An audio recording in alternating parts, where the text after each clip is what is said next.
Om Namo Bhagavate Shri Ramanaya. Namo Ramana. Welcome, brothers and sisters. Today it's talk number 23. Mr. Ivan's Vents continued another day. May one have more than one spiritual master? That was the question that he asked. So Maharshi is responding. Who is a master? He is the self after all. According to the stages of the development of the mind, the self manifests as the master externally. The famous ancient saint Avaduta said that he had more than 24 masters. The master is one from whom one learns anything. The guru may be sometimes inanimate also. As in the case of Avaduta, God, Guru, and the Self are identical. A spiritual minded man thinks that God is all pervading and takes God for his Guru. Later, God brings him the contact with a personal Guru, and the man recognizes him as all in all.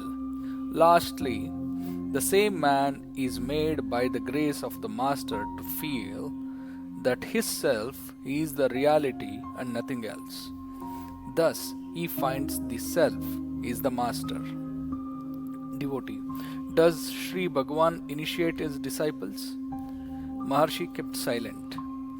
Thereafter, one of the devotees took it upon himself to answer, saying, Maharshi does not see anyone as outside his self, so there are no disciples for him. His grace is all pervading, and he communicates his grace to any deserving individual in silence.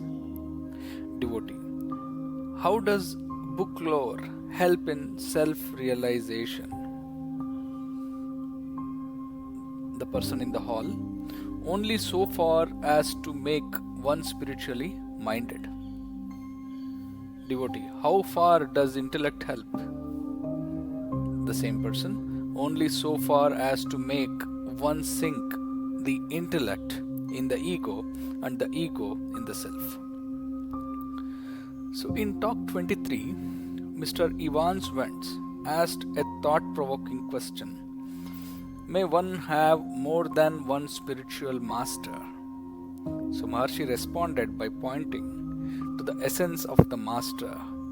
He explained that the true master is the self, and that the self may manifest as an external guru according to the spiritual stage of the seeker. Maharshi mentioned the ancient saint Avaduta who learned from more than 24 masters, including inanimate objects.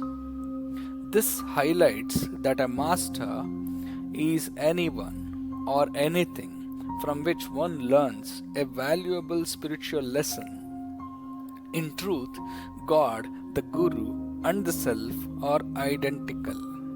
So Maharshi elaborated that for a spirituality minded person, God is initially seen as all pervading and taken to be the Guru.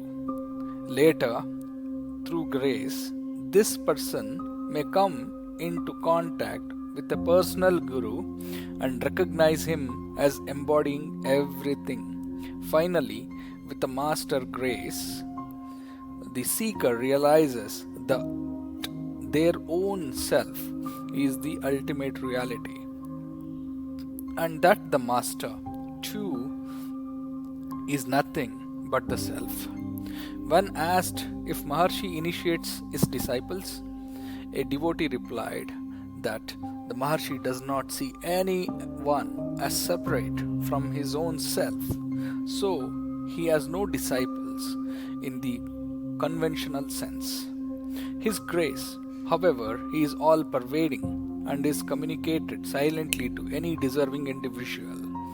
Lastly, a question was raised about the role of book knowledge and intellect in self-realization. So Maharshi explained that book knowledge can only help one become spiritually inclined, but it cannot lead to realization. Similarly, the intellect helps only insofar as it leads one to sink the intellectual into the ego and ego into the self. Om Namo Bhagavate Shri Ramanaya. Namo Ramana. Thank you.